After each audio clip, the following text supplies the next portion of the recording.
All right. Here we are, legends. Hope you're doing well. Welcome back to NRL Fantasy Analysis. We're going to be going through the second last round, our last trade. Here we are in the People Squad. We decided to bring in Ruben Garrick, and theory behind that is just the fact that he's to play the Bulldogs this week. He kicks the goals. He's going to be scoring some tries. Hopefully, you're getting a big score out of him. The other option is going to be Munster, but there's a good chance that he gets rested next week. I'm sure. Yeah, at least a 50% chance that he gets rested. Garrick, you wouldn't think is going to get rested, as they're trying to vie for that top four position, and completely fair that they continue to play him, especially. But him being a winger, I think helps a little bit. But yeah, I think there's a good chance he scores really high this week, and he can average at least the same as Munster over the next 2 weeks, and it has the opportunity for a big one. So that's what we've gone with this week in terms of the makeup of the squad. This is where at the moment looks like Cook should be in, which is good. Now the question will be, do we play Reece Walsh? They do come up against a slightly harder outfit in the Canberra Raiders. So thing is with him, he does have to do a lot of their work. So the question could be, do we have Fafita playing tonight? Do we put him in number 5 and have him as a loop option? Just with him getting 26 and then 30 last 2 weeks, he's coming off the bench again. There's every chance he has a low one. So I think that might be the smart one. Very weird to think that we're going to have David Fafita as our loop option, but with the way he's been playing, that if he gets to 20 or 30 again, that could hurt our chances of getting into the top 300. So I'm thinking that could be a decent option this week, especially if Cook's definitely in, because if he doesn't play well, then we can just throw in Walsh, for example, and that'll be fine. If he does play well, then we just put Blake Taft there, for example, or Averillo in that 4 role, and take out one of those guys, which will be fine too. So that's my theory, and I'll probably end up doing that for the squad. Hope that's okay, team. But consensus could have Tommy Trbojevic to do really well this week, putting in his captain. So I think that's completely fair. We could just go with the Haas, Payne Haas or the DCE safe option, but the squad wants Tommy, and no worries with that one. So let's get into the preview. That's kind of our last trade, guys. We'll leave ourselves with 64k, sitting at 371 in the ranks. I think we timed it really well with the trades, to use our last one, the second last round. We will have sort of 18, 19 players for next week. And if there's a bunch of issues, hopefully we definitely have enough going into that. So I think we've done really well with the People Squad. So, preview.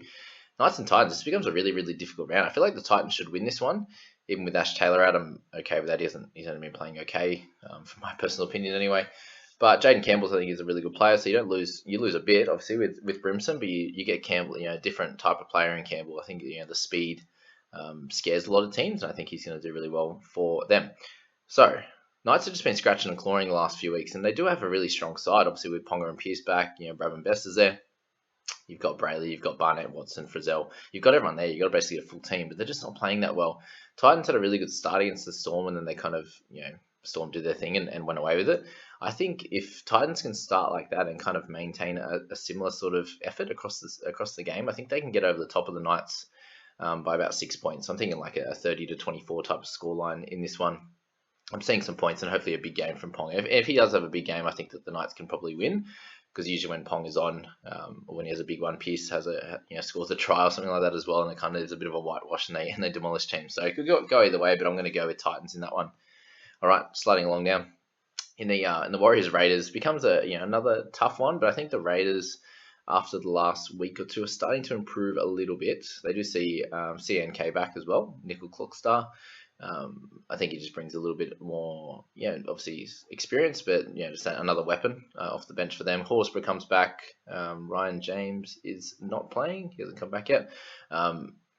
I really think a lot of it's going to come down to Whiten and how he plays, and obviously Papali'i up front. So Warriors are doing really well, but I think they're going to be limping into the back end of the season. They do have Townsend back, which is cool.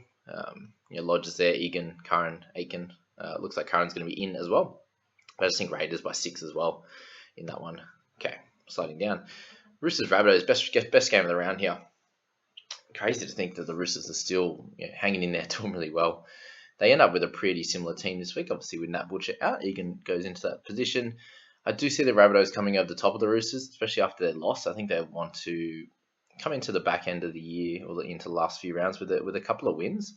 So I'm seeing Rabbitohs win this one. I don't think it would be too much of an issue for the Roosters to lose this one, apart from the fact they're looking to get into the top 4. So obviously a little bit riding on each team for this game, and I can understand why both teams will be really hunting to win this one. But I will say the Rabbitohs, I think, will win this one by about 6 as well. I'm seeing a fairly close game, and I hope it's a really good one to watch. And the refs stay out of it. That would be nice. So, Dragons, Cowboys. Dragons have to win this. The Cowboys are in absolute free fall. I'm really liking the look of Amone. I think he's going to have a big score this week. So if you haven't picked up on my last few videos, I think he's one to bring into your team if you have a trade left and someone to trade a little bit cheaper, and you don't want to go for like a Ruben Garrick or a Munster. I think he's probably the next best option if I'm being serious there. Dearden should score okay, obviously against the Dragons, but I just see them getting beat by like 12, 16. Dragons beating them, so that's that. Sharks and the Broncos, I find a really tough game. Obviously, Sharks came out and played a lot better, but the Tigers were pretty average, if we're being honest. Broncos are doing really well. The question is going to be which team we're going to see from both of them. We're going to see the Sharks of last week, or is that kind of them breaking out of where they've been at the moment, and a good chance of playing much better, or are we going to see the Broncos that have been gaining that little bit of form? Milford playing pretty well. Obviously, Albert Kelly there, when he's been there, they've actually been pretty good, and Payne Haas doing his thing up front. So I suppose that's the real question. If they had like a Tony Staggs, I think you probably clearly say that they're going to win.